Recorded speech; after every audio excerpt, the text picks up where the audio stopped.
Hi hello friends, welcome to my ఆహా ఆమని. ఇవాళ మా ఇంట్లో రాజ్మా కర్రీ చేయబోతున్నాను.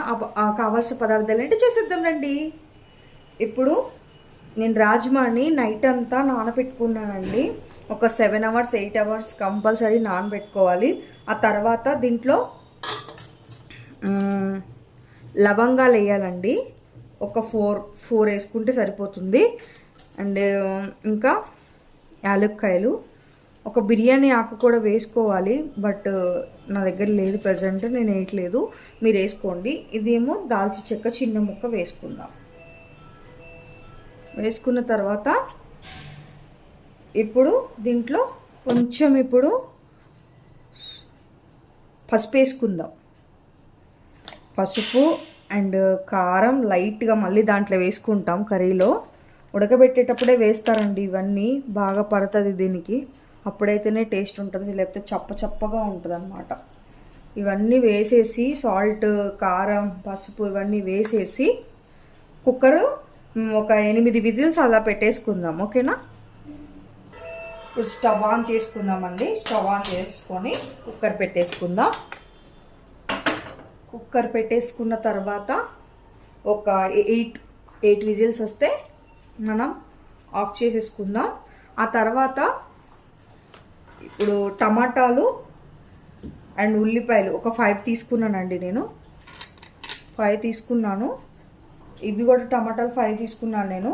ఇవన్నీ చిన్న చాపర్గా చేసి చూపిస్తాను. ఓకేనా?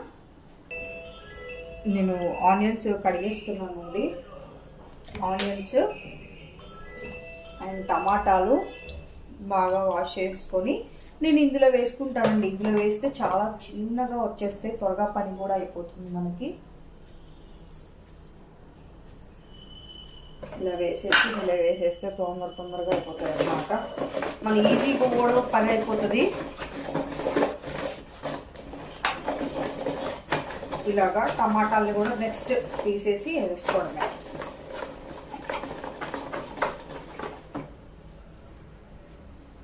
ఇదిగోండి, ఇంత సన్నగా చాప్ చేసుకున్నాను. నేను ఒక గిన్నెలో వేసేసుకుంటున్నాను. ఇలాగా టమాటాలు కూడా అలాగే దీంట్లో వేసేసి సన్నగా కోసుకోవాలన్నమాట. రాజ్మా చాలా మంచిదండి పిల్లలకి, మంచిగా వాళ్ళకి ప్రోటీన్ అందుతుంది అనమాట. వారానికి ఒకసారి కూడా పెట్టండి కంపల్సరీగా. ఓకేనా? ఇదిగోండి, టమాటాలు కూడా ఇంత సన్నగా కోసేసుకున్నాం కదా. మనం ఇంకా కూర రెడీ చేసేసుకుందాం. రండి, వచ్చేయండి. గ్యాస్ వెలిగించుకుందామండి. ఇంకొక పాన్ పెట్టుకుందాం. ఇప్పుడు ఆయిల్ వేసుకుందామండి. ఒక 2 స్పూన్స్ ఆయిల్ వేసుకుందాం.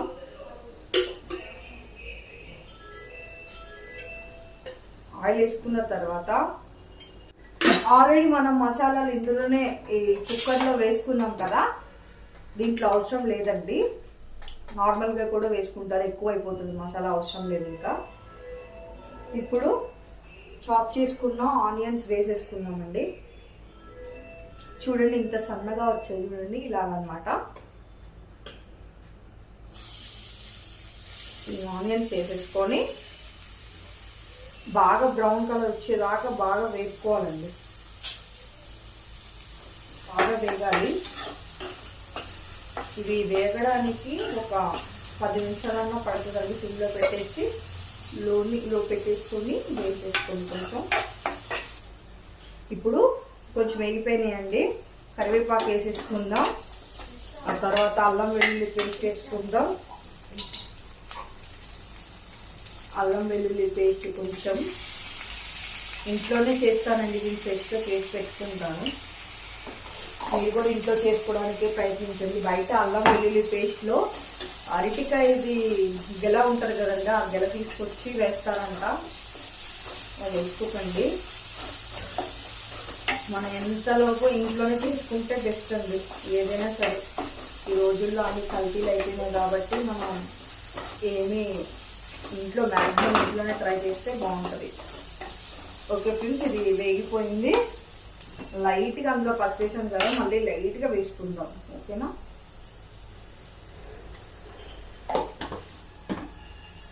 పసుపు వేసుకొని కలుపుకొని తర్వాత టమాటోస్ మనం ఇంత చాప్ చేసుకున్నాం కదా, చిన్నగా ఉంటేనే దీనికి బాగుంటుందండి. చాలా చిన్నగా కట్ చేసుకోవాలి, లేకపోతే పేస్ట్ చేసన్నా వేసుకోవచ్చు. మ్యాక్సిమం ఇలానే అయితేనే బాగుంటుంది నాకు తెలిసి. నేనైతే ఇప్పుడు ఇలాగే చేస్తుంటాను.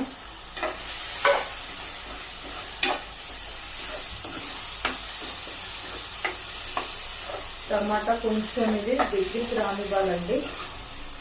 మూత పెట్టేద్దాం, అవుతూ ఉంటుంది. ఇంకా మూత తీసి చూద్దామండి. వేగిపోతుంది, దగ్గరికి వచ్చేసింది. కొంచెం ఇంకా వేగాలి. అంతలోపు మనం కొన్ని జీడిపప్పులు తీసుకున్నానండి. జీడిపప్పులు పేస్ట్ లాస్ట్ వేస్తే కొంచెం చిక్కదనంగా చాలా టేస్ట్ అనిపిస్తుందండి. ఇది రోటీస్లోకి, రైస్కి చాలా బాగుంటుంది, రెండింటికి చాలా బాగుంటుందండి. ఓకేనా, మనం మిక్స్ చేసుకొని వద్దాం. ఓకేనా ఫ్రెండ్స్, మూత తీసి చూద్దామండి. దీంట్లో ఇప్పుడు ఉప్పు, కారం ఇందాక వేసుకున్నామండి. అందులో మనం కొంచెం లైట్గా వేసుకుందాం, ఎక్కువ వద్దు. లైట్గా వేసేసుకుంటే సరిపోతుందండి. కారం మీకు సరిపడా వేసుకోండి, ఎందుకంటే మేము కొంచెం కారం ఎక్కువనే తింటామండి. దీనికి కొంచెం చప్పగా ఉంటుంది నార్మల్గా అయితే, అందుకని చెప్పేసి కొంచెం వేసుకుంటే బాగానే ఉంటుంది. ఇంకా ఇంట్లో చేసిన కొంచెం గరం మసాలా లైట్గా, అండ్ ధనియా పౌడర్, ఇవన్నీ వేసేసి బాగా మిక్స్ చేసుకోవాలి. మిక్స్ చేసుకున్న 1 మినిట్ ఉంచితే పైకి ఆయిల్ తేలుతుందండి. అప్పుడు మనం రాజ్మా వేసేసుకుందాం. ఓకేనా ఫ్రెండ్స్, బాగా ఇట్లా కలుపుకున్న తర్వాత ఒక నిమిషం పాటు వేగనివ్వాలి. వేగనిచ్చిన తర్వాత ఇప్పుడు రాజ్మా ఉంది కదండి, ఇట్లా ఉడకబెట్టుకున్న వాటర్ కూడా దీంట్లో మొత్తం వేసేసుకోవాలి. మనం ఇప్పుడు వేసేసుకోవాలి. చూసారా అండి, మీకు కనిపిస్తుందో లేదో తెలియదు, కొంచెం పైకి ఆయిల్ తేలుతుంది కదా. అయిన తర్వాత మనం రాజ్మా వేసేసుకుందాం. చూడండి, ఇలా ఉడకాలి. చూడండి ఎలా వస్తుందో, ఇలా ఉడకాలన్నమాట. ఇప్పుడు కలిపేసుకుందాం. కలుపుకున్న తర్వాత మీకు వాటర్ కనుక సరిపోకపోతే వేసుకోండి, లేకపోతే అవసరం లేదండి. ఇట్లా ఉంటే సరిపోతుంది.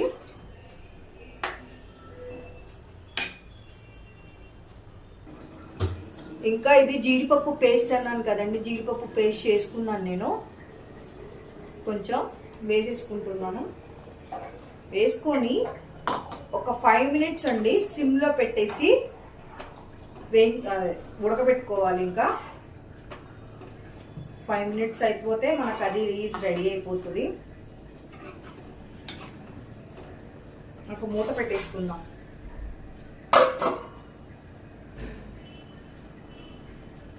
మాది ఇవాళ వచ్చేసండి టిఫిన్ కూడా చేస్తున్నాను. టిఫిన్ అంటే ఎగ్ దోశ వేస్తున్నాను నేను. ఇటు పక్క మా పిల్లలకైతే రాజ్మా కర్రీ అయితే చాలా ఇష్టం అండి. ఇంకా చోలే కర్రీ అంటారు కదా, అవి కూడా పిల్లలకి పెట్టండి. ఓకే అండి, లాస్ట్లో మనం కసూరి మెతి వేసేసుకుందాం. అయిపోయిందండి. ఇంకా ఈ పక్కనే ఎగ్ దోశ రెడీ అవుతుంది. ఇంకా ఫినిష్ అండి. కర్రీని మనం ఒక 1 మినిట్ నుంచి తీసేసుకుందాం.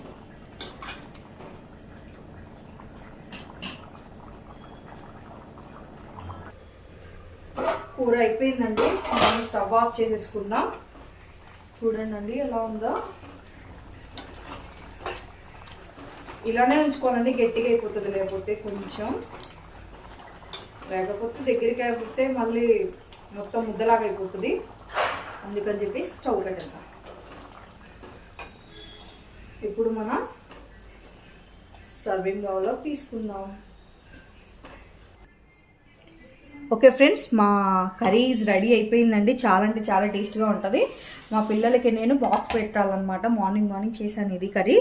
ఇప్పుడు చపాతీలోకి అయితే చాలా బాగుంటుంది, రైస్లో కూడా బాగుంటుందండి.